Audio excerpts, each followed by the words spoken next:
Rebirth of innocent killer girl, episode 53। अब तक जो हमेशा उनकी शिकायत दादाजी से करता रहता था कि उन्होंने कितना जंक फूड खाया, कितने कैलोरी बढ़ाए और भी ना जाने क्या क्या, वही दोनों तो अपनी अलग ही इमेजिनेशन की दुनिया में पहुंच गए थे। आए तभी एकदम से होश में आते हैं और दोनों भागते हुए जाते हैं और दादाजी के दोनों पैर पकड़ लेते हैं और कहते हैं, आए दादाजी, आप हमारे साथ ऐसा नहीं कर सकते। पापा, आप हमारे साथ ऐसा नहीं कर सकते। आए हम दोनों तो मासूम बच्चे हैं। इतना कहकर दोनों अपना चेहरा मासूम सा बनाकर दादाजी को देखने लगते हैं। आई टीयर्स ऑफ जॉय।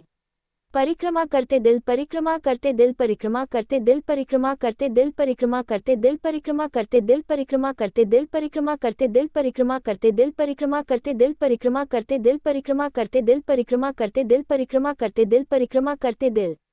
अब आगे वही दादाजी अपनी पोती और बेटे को देख रहे थे। आए जो उनके सामने शरीफ होने की एक्टिंग कर रहे थे और उनके जाते ही किसी शैतान बिगड़े हुए बच्चे बन जाते थे। आए जो सबको परेशान करते थे। आए वही विवेक ओबरॉय और चाहत दोनों अपनी आंखों में ढेर सारी मासूमियत भरकर दादाजी को देख रहे थे। आए जो देखकर दादी जी की आंखें छोटी हो जाती हैं और वह अपने मन में सोचती है, आए कहीं ये इन दोनों नालायकों को देखकर पिघल ना जाए। आए मुझे कुछ करना होगा। आए इतना कहकर दादी जी अपने आंखों में झूठे आंसू लाकर अपने पति से करती हैं, हबी, आप इन दोनों की बातों पर बिल्कुल भी विश्वास मत करिए। आए ये दोनों तो बस आपके सामने ही मासूम बनते हैं। आए बाकी आपके चले जाने के बाद ये दोनों मुझे हमेशा धमकाते रहते हैं और हमेशा मेरी बहू से दूर करते रहते हैं। आए ये तो मुझे उसके पास तक भी जल्दी जाने नहीं देते हैं। आए वही दादी जी की बात सुनकर जहां चाहत और विवेक ओबरॉय के चेहरे पर परेशानी छा जाती है, वही कोई और भी था। आए जो उनकी बात सुनकर खुद की हंसी रोकने की कोशिश कर रहा था, लेकिन आखिरकार उसकी हंसी छत ही गई। आए अब आप लोग सोच ही रहे होंगे कि यह कौन है। आए तो मैं आप लोगों को बता दूं, ये कोई और नहीं कबीर की मां यानी कि राधिका जी थी। आए जो दादाजी के साथ यहाँ पर आई थी। आए वही उनके पति राघव जो उनके बगल में ही खड़े बिना किसी एक्सप्रेशन के अपने दोस्त और उसकी बेटी की नौटंकी देख रहे थे। आए उनके चेहरे से कुछ भी जाहिर नहीं हो रहा था कि उनके मन में क्या चल रहा था। वह बिल्कुल कबीर के ही तरह थे, या फिर यह कर सकते हैं, आए कबीर बिल्कुल अपने पापा पर ही गया है। आए बिना किसी एक्सप्रेशन के दोनों खड़े ऐसे रहते हैं जैसे कि कोई मूर्ति हो। आए वही लिविंग हॉल में जो अब तक थोड़ा टेंशन का माहौल था, वह राधिका जी के ऐसे हंसने से सभी लोग उनकी तरफ फिर देखने लगते हैं। आए वही गीता जी जो अब तक इतने सारे शोर सुनकर लिविंग हॉल में आ गई थी, वह अपने दोस्त को देखने लगती है तो उनके साथ ही हंसने लगती है। आए क्योंकि उन्हें भी अपने पति और बेटी की नौटंकी देखकर और साथ में अपनी मां की भी नौटंकी देखकर खुद की हंसी बहुत मुश्किल से कंट्रोल की थी।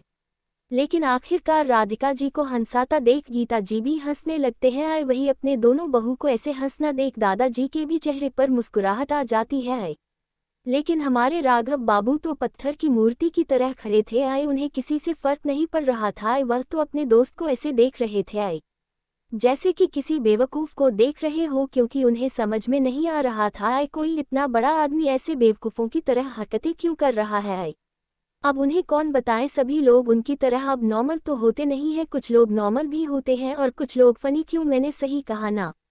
वही दादी जी, विवेक ओबरॉय और चाहत का तो मुंह ही बन जाता है। आए सबको अपने ऊपर हंसता देख चाहत का तो मुंह ही बन जाता है। आए फिर वह अपने होठों को गोल कर लेती है, आए जिसकी वजह से चाहत के होठों पर एक प्यारा सा पाउट बन जाता है और वह अपनी बड़ी बड़ी आंखों से अपनी माँ और बाकी सबको घूर कर देखने लगती है। जब चाहत दिखती है, आए उन लोगों का रुकने का कोई भी मूड नहीं है। आए तो वह अपने गालों को और फुला लेती है। आए फिर अपने गुस्से भरी आवाज में उन सब से कहती है, आए आप लोग चाहत और चाहत के डैडी के ऊपर हंस नहीं सकते। आए इतना कहकर चाहत अपनी गोल गोल आंखों से सबको घूरने लगती है, आए जैसे वह अपनी आंखों से ही सबको डराना चाह रही हो। आए वही चाहत की बात सुनकर सभी लोग उसे देखने लगते हैं। आए चाहत जब सबको अपने तरफ ऐसे घूरता पाती है तो उसका मुंह गुस्से से और भी ज्यादा फूल जाता है। आए जिसमें वह बहुत ही ज्यादा क्यूट लगने लगती है। आए क्योंकि उसके गुस्से से फूले गाल बिल्कुल टमाटर की तरह लाल हो गए थे। आए जिसमें वह बहुत ही ज्यादा क्यूट लग रही थी। आए वही सभी परिवार वाले चाहत की क्यूटनेस देखकर उसे बस एक तक देखते रखते हैं। आए उनका तो मन ही नहीं भर रहा था चाहत को ऐसे देखने से। वही चाहत जब सबको अपनी तरफ ऐसे देखा पाती है तो बेचारी को कुछ समझ में ही नहीं आता कि सब उसको ऐसे क्यों देख रहे हैं। वह भी सबको अपनी मासूमियत से बड़ी बड़ी आंखें कर कर देखने लगती है। कि कोई तो उसके गुस्से से डरे, लेकिन सभी लोग तो चाहत को प्यार से देख रहे थे, जो देखकर चाहत का मूवी बन जाता है। चाहत सोचती थी एक टाइम था जहां सभी लोग उससे कितना डरते थे, लेकिन अब डरना तो दूर की बात है, यहाँ तो सब लोग उसे इतना प्यार दे रहे थे आई कि उसके गुस्से में भी उन्हें प्यार नजर आ रहा था आई। चाहत यही सब बातें अपने मन में सोचते हुए तरह तरह के मुंह बनाकर सबको देख रही थी आई। वही बाकी सब प्यार से चाहत को देख रहे थे। चाहत के प्यारे से चेहरे को जो तरह तरह के मुंह बनाने से बहुत ही ज्यादा प्यार और क्यूट लग रहा था आई।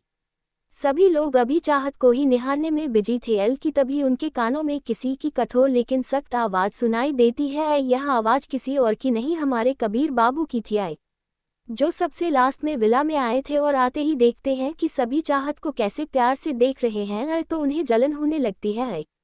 कबीर अपने मन में सोचता है उसकी बेबी डॉल को ये सब ऐसे क्यों देख रहे हैं आई, जैसे कि अभी उसको अपने पास कैद करके रखना चाह रहे हो आई। लेकिन मैं ऐसा कभी नहीं होने दूंगा आई। इतना सब सोचकर कबीर को गुस्सा आने लगता है, इसलिए वह अपनी सख्त आवाज में सबसे कहता है, यहाँ क्या हो रहा है? यहाँ कोई तमाशा चल रहा है क्या कि आप लोग ऐसे देख रहे हैं आई। वही कबीर की ऐसी सख्त आवाज सुनकर सभी लोग एकदम से हड़बड़ा जाते हैं और उसके साथ साथ होश में भी आ जाते हैं कि वह सब चाहत को कैसे देख रहे थे आई।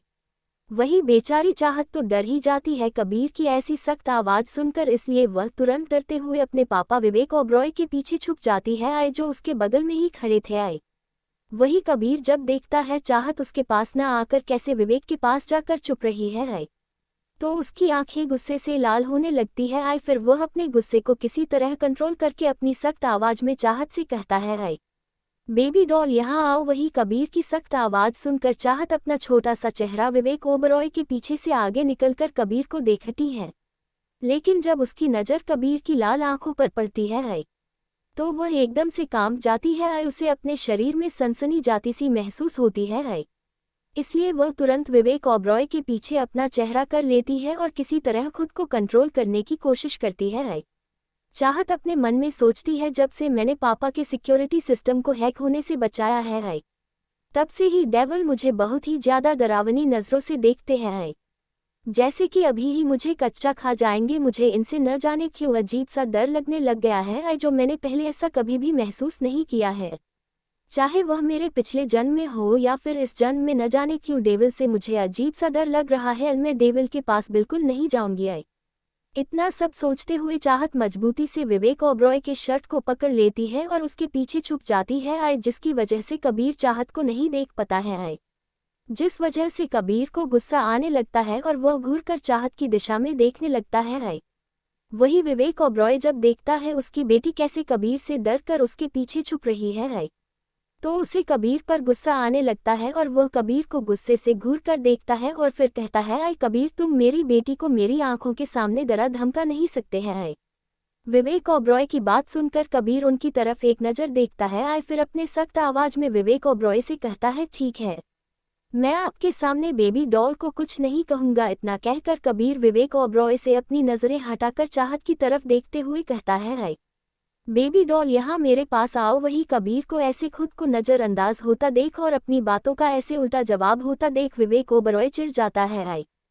फिर राघव से कबीर की शिकायत करते हुए कहता है, आई राघव, तुम अपने बेटे को समझा दो, वह मेरी बेटी को हमेशा डरता धमकता रहता है। मेरी मासूम सी बेटी उससे टॉर्चर होती रहती है आई। वही राघव जब विवेक की ऐसी बात सुनता है आई, तो उसे पूरी तरह इग्नोर कर देता है और वहां से आराम से जाते हुए लिविंग हॉल के सोफे पर बैठ जाता है। वही विवेक ओबरॉय एक बार फिर खुद को ऐसे इग्नोर होता देख चीर जाता है और खुद से ही कहता है, आई मेरी तो कोई इज्जत ही नहीं करता, क्या यह मेरा घर है आई? लेकिन मुझे ऐसा क्यों लग रहा है इस घर में सबसे ज्यादा बेइज्जत अगर कोई इंसान है आई, तो वह मैं हूँ, क्योंकि कोई मेरी बातों को अहमियत ही नहीं देता है आई। इतना कहकर विवेक ओबरॉय वहां पर खड़े खड़े अपना पैर पटकने लगता है आई। वही विवेक ओबरॉय की ऐसी हरकत देखकर सभी लोग उसे नज़रअंदाज कर देते हैं और वही लिविंग हॉल में लगे सोफे पर जाकर बैठ जाते हैं और आपस में बातें करने लगते हैं आई। वही कबीर भी चलकर चाहत के पास जाता है आई, जो विवेक ओबरॉय के पीछे अब तक छुपी हुई थी आई। फिर उसका हाथ पकड़कर तुरंत लिविंग हॉल में जाकर अपने बगल में सोफे पर बैठा देता है आई। वही चाहत कबीर के ऐसे पकड़ने से बेचारी डर जाती है आई। फिर अपनी डर भरी नज़रों से कबीर की तरफ देखने लगती है आई। लेकिन कबीर उसे पूरी तरह इग्नोर करता है और लिविंग हॉल में ले जाकर अपने बगल में बिल्कुल अपने बराबर में सटकर बैठ देता है और चाहत के हाथों की उंगलियों के साथ खेलने लगता है। वही बेचारी चाहत को तो समझ में ही नहीं आ रहा था कि वह क्या करे। वही विवेक ओबरॉय जो अब तक लिविंग हॉल के गेट के पास अकेला खड़ा होकर खुद से ही बुदबुदा रहा था, लेकिन जब वह देखता है उसके आसपास कोई नहीं है तो वह एकदम से हैरान हो जाता है। फिर अपने अगल बगल देखने लगता है तो पता है कि वहां पर उसकी प्यारी बेटी भी नहीं है। तभी उसकी नज़र लिविंग हॉल में जाती है जहां सोफे पर सभी लोग बैठकर आराम से बातें कर रहे थे। उनको देखकर ऐसा लग रहा था कि विवेक के वहां होने या फिर न होने से किसी को कोई फर्क ही नहीं पड़ रहा था। जो देखकर विवेक ओबरॉय चिढ़ जाता है तभी उसका ध्यान अपनी प्यारी बेटी पर जाता है जो कबीर के साथ बैठी थी और कबीर के साथ बातें कर रही थी। जो देखकर विवेक ओबरॉय को ऐसा लगता है जैसे सभी लोगों ने उसे छोड़ दिया हो, जो देखकर विवेक ओबरॉय को खुद के लिए बहुत ही ज्यादा बुरा लग रहा था। वह अपना पैर पटकते हुए लिविंग हॉल में जाता है। उसके बैठने के लिए तो जगह ही नहीं है। उसकी प्यारी पत्नी के पास तो राधिका जी बैठी है और राघव तो दादाजी और दादी माँ के साथ बैठा हुआ है, और वही कबीर चाहत के पास वह बेचारा तो अकेला ही रह जाता है, जिससे उसे गुस्सा आने लगता है। फिर वह जाकर एक सिंगल सीट सोफे पर बैठ जाता है और सबको घूरने लगता है कि कोई तो उससे बात करे, लेकिन यहाँ तो सभी लोग अपने में ही बिजी थे। उसकी प्यारी बेटी तो उसकी तरफ देख भी नहीं रही थी। वही गीता जी तो राधिका जी से बात करने में बिजी थी। बेचारे विवेक को तो कोई भाव ही नहीं दे रहा था। जो देखकर विवेक ओबरॉय को गुस्सा आने लगता है, इसलिए वह अपनी जगह से खड़ा होकर दादा दादी के पास जाता है और उनके बीच घुसकर बैठने की कोशिश करता है। जो देखकर दादी माँ गुस्से में कहती है, तुम नालायक, क्या करने की कोशिश कर रहे हो?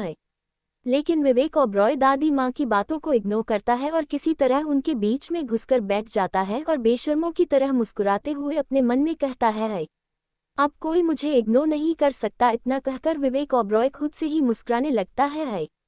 वही राघव तो गुस्से में विवेक ओबरॉय को देख रहा था। जो देखकर विवेक ओबरॉय अपनी बत्तीसी राघव को दिखा देता है। जो देखकर राघव गुस्से में कहता है, अगर तुम मेरे दोस्त ना होते ना तो मैं तुम्हारा वह हल करता जो तुम कभी सोच भी नहीं सकते। वही राघव की बात सुनकर विवेक ओबरॉय बेशर्मी से मुस्कुराते हुए कहता है, लेकिन मैं तो तुम्हारा दोस्त हूँ, इसलिए तुम मेरा कुछ नहीं कर सकते। इतना कहकर विवेक ओबरॉय मुस्कुराने लगता है। वही बाकी सब विवेक ओबरॉय की बात सुनकर अपना सर ना में हिलाते हैं, क्योंकि उन्हें तो अक्सर ही ऐसा देखने को मिलता था। ऐसे ही हंसी खुशी सबकी जिंदगी चल रही थी। धीरे धीरे टाइम अपनी रफ्तार से चलता जाता है और गीता जी की डिलीवरी का वक्त भी आ जाता है। आज का छोटा सा सवाल, किस किस को विवेक ओबरॉय के लिए बुरा लग रहा है, क्योंकि बेचारे को तो अपने ही घर में कोई भाव ही नहीं देता है। आगे की स्टोरी कल। आप लोग कमेंट और लाइक करना ना भूलें। मिलते हैं।